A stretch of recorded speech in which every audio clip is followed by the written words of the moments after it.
Insane Demon. Когда вы услышали это словосочетание, то вы могли вспомнить какой-нибудь уровень, который вам дался непростыми усилиями. Или если вы не проходили никаких уровней с такой сложностью, то возможно пытались найти случайный уровень в категории Awarded, где вы, попробовав несколько попыток в уровне, ушли из него вообще. Но даже если вы выбрали для себя подходящий уровень, то скорее всего вы могли потерпеть неудачу в определенном моменте, или в худшем случае в нескольких частях уровня. Возможно, для некоторых игроков это не будет решающим фактором того, что уровень не будет пройденным. Более вероятно, если уровень удовлетворяет игрока, то он будет дальше играть несмотря на то, что уровень может быть неприятным и даже если займет большое количество попыток. А кстати, что насчет попыток? Сколько попыток нужно для того, чтобы осилить свой первый Insane Demon? Чтобы приблизительно дать ответ на такой вопрос, я опросил 11 игроков, где они дали точный или приблизительный ответ о количестве попыток на своем первом пройденном Insane Demon. Подсчитав все попытки участников и выявив среднее количество, то выходит, что в среднем игроку нужно 7147 попыток на прохождение. Это примерно как мне пройти Эйта 1,5 раза, или как раз пройти мне полноценный Super Sonic, который для меня стал первым Insane Demon. Но вот уже в Indie Escape я бы смог пройти больше 5 раз, что сильно затмевает на фоне двух предыдущих уровней по среднему количеству попыток по прохождению. Но не так сильно важны сами попытки, как само прохождение. Ведь эти 3 уровня когда-то были пройдены мной в 2021 году, когда я был менее опытнее в игре. Но что насчет этого года, где я уже смог пройти 2 Extreme Демона? Безусловно, они мне дали новый уровень опыта, без которого я бы вряд ли смог продвинуться дальше.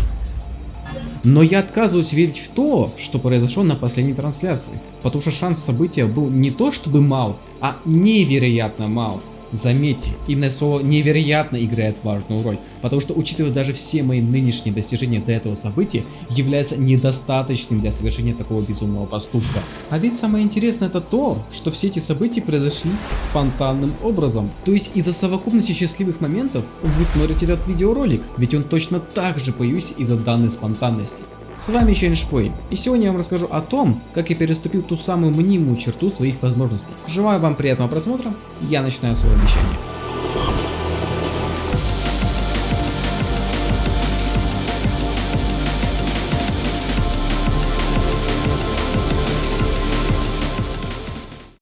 Вы знаете такой уровень, как Future Funk? Более вероятно, вы его знаете, так как он находится в топе 3 самых популярных уровней по сложности Hard Demon. Также уровень был номинирован в Awardах 2019 года как самый лучший Excel Demon, где с большим отрывом занял свою лидирующую позицию в отличие от других номинантов. Я могу предположить, что эти ключевые моменты повлияли на создание сиквела, а именно Future Funk 2. Здесь ситуация похожа с его первой частью. Он тоже входит в список самых популярных Insane Демонов, правда уже занимает 15-ю строчку. Также был номинирован в Awardах в той же номинации, а именно лучший XL Demon.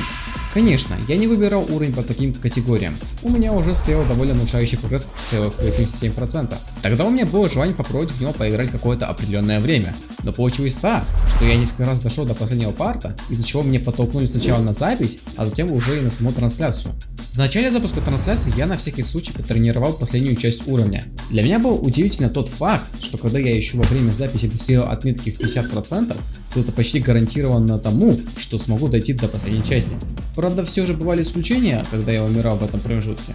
Но даже при таком раскладе я не учел кое-что, а именно то, что я смогу справиться с ним быстрее, чем я предполагал изначально.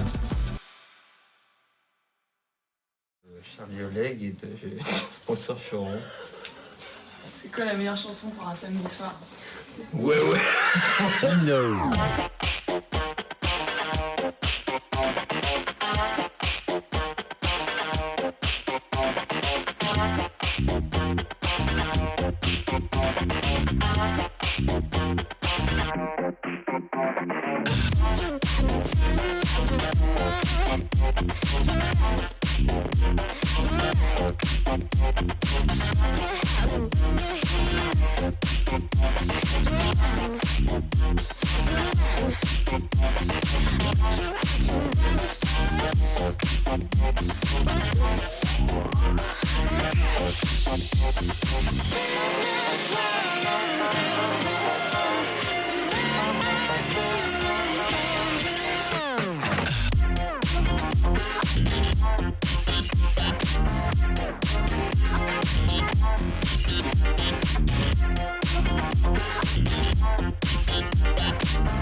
君の声を聞くだけでとろけてしまう君が名前を口にすると己のままを悟るよ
После того, как я понял, что прошел этот уровень, то я подумал, что получасовая трансляция, ну это как-то ни о чем. Раз уж я начал проводить это, то нужно себя чем-то занять. Поэтому, недолго раздумывая, я нашел следующий Insane Demon, и это стал Firewall.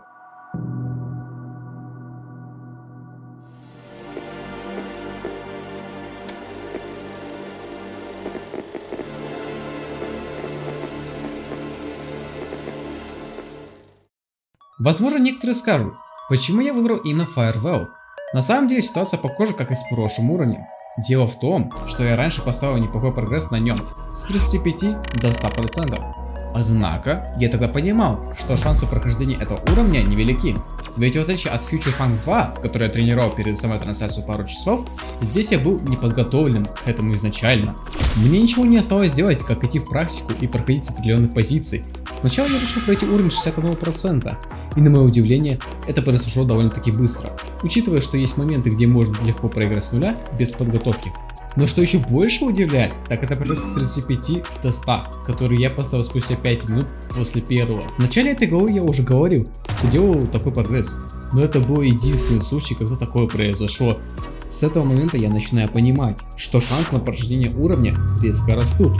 Даже несмотря на то, что у меня был застой в начале и не мог осилить первые 30%, и даже то, что мне снова пришлось сделать 35 стоп практики, чтобы закрыть большую часть уровня, я одолеваю его.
Порой только через определенное время я осознал всю случившуюся ситуацию. И это осознание пришло только во время разработки сценария. Но самое главное я совершил, осилив второй инцидент без каких-либо планирований. Но я не хотел останавливаться на достигнутом. У меня до сих пор была мотивация дальше играть в уровне. Перед этим я решил сделать перерыв в виде прохождения Demon Gauntlet. Этот перерыв занял около часа. И когда я пошел в Gauntlet, то по инициативе Ярва предлагает пройти Night Terrors. Прислушавшись к его мнению, я попытался сходить в практику и сделать там прогресс. Но мне уровень не особо понравился из-за определенных моментов, которые портили прохождение. Тогда он мне дает альтернативу – пройти довольно необычный по геймплею Insane Demon. Встречайте, его превосходство Buff This.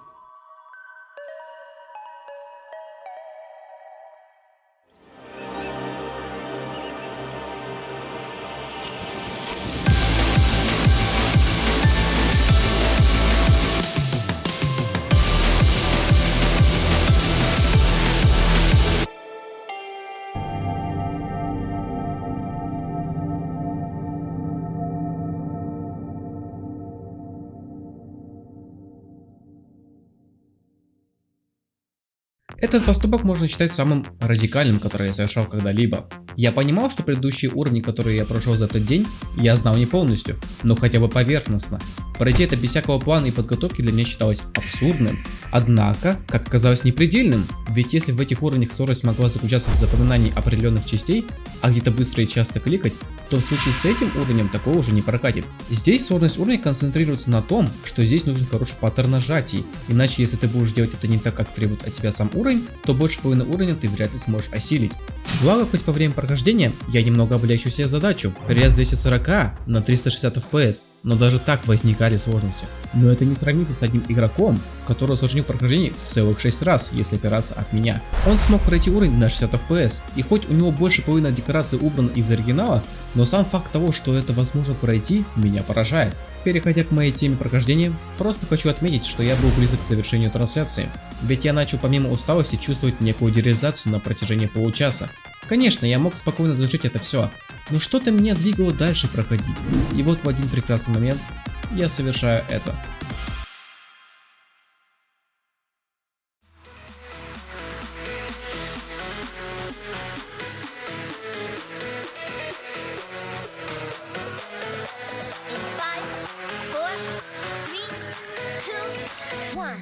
Nerf this!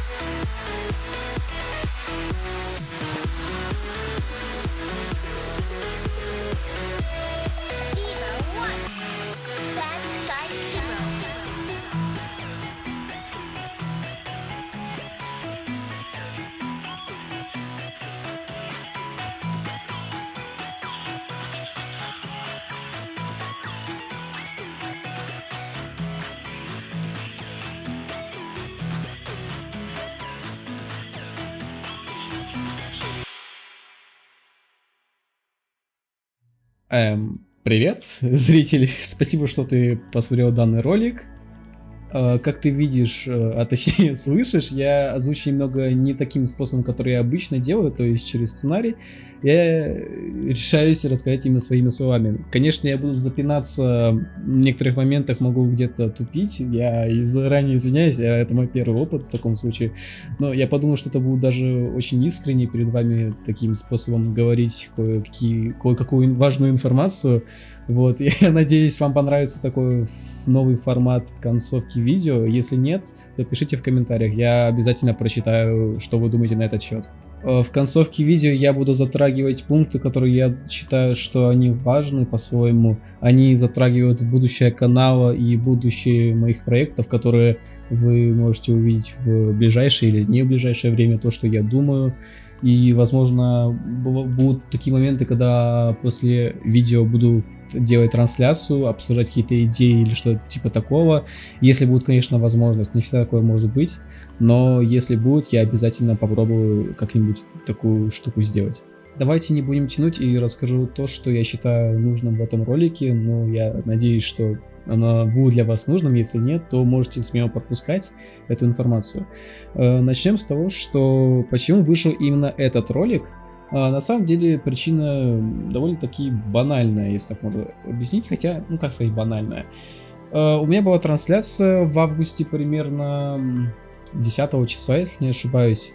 Тогда я зашел в один бойс с друзьями, и так получилось, что то ли по своему желанию, то ли мне кто-то сказал попробовать Future Funk 2, вроде как. Но если не ошибаюсь, это я как бы по своей инициативе сделал.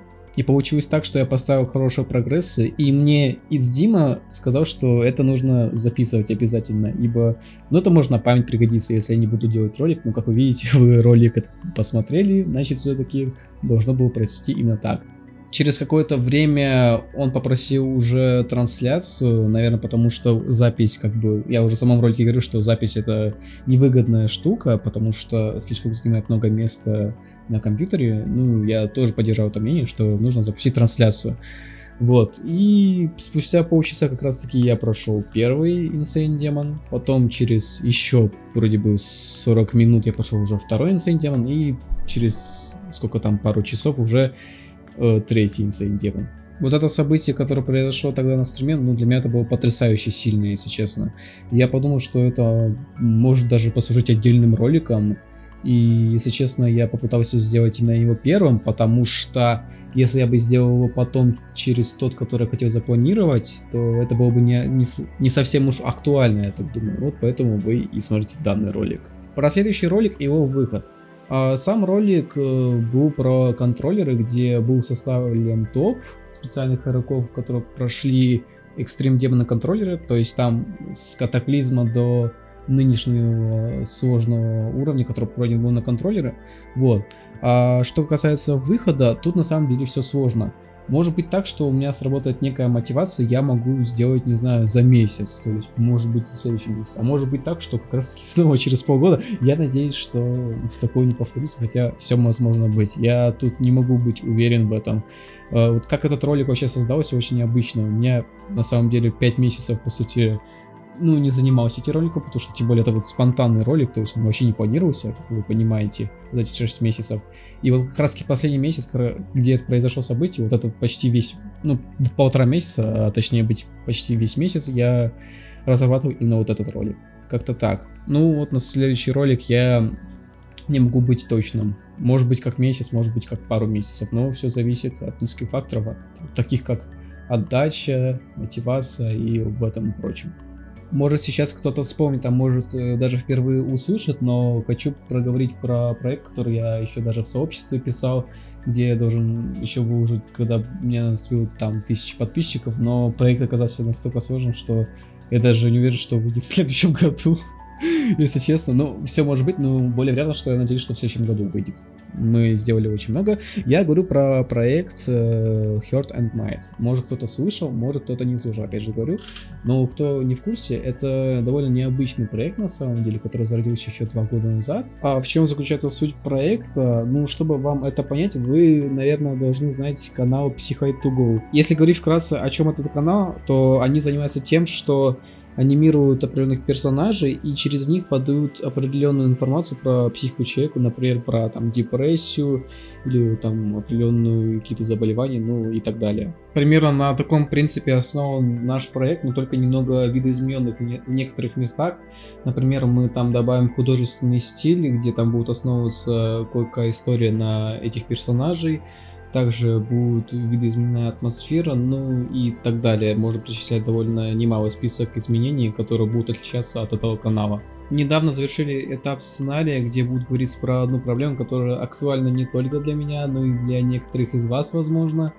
Вот. И насчет научного стиля я не уверен, что он будет прям достоверный, но это будет являться пилотным эпизодом, где по-любому будут ошибки, которые мы можем не учесть, но стараемся их находить и их исправлять. Надеюсь, что мы сможем большую часть ошибок исправить, которые мы сейчас видим, и вроде бы неплохо идет. Так что все зависит, как мы это сделаем, и не возлагайте больших надежд на проект, потому что я тоже в такой впервые сфере работаю, и я боюсь, что из-за этого я только больше облажаюсь и только не удовлетворю ваши результаты, поэтому стараемся как можем, и не возлагайте больших надежд, но ждите, это возможно случится в следующем году, я надеюсь на такой срок, поэтому как-то так. Также хочу поблагодарить тех людей, которые помогли с проектом. Если честно, я не ожидал, потому что я не думал, что мне помогут финансово в этом плане. Я думал, что я все расходы на себя возьму, но двое ребят предложили мне инициативу помочь с этим проектом финансово. Если честно, я даже не знаю, как еще прокомментировать. У меня хоть эмоции сейчас потухли, но тогда это было очень довольно ярко выражено. Поэтому отдельное спасибо передаю Насер ГД за 703 рубля. И также Реклипси, если я правильно прочитал, если нет, извиняюсь, за 3329 рублей.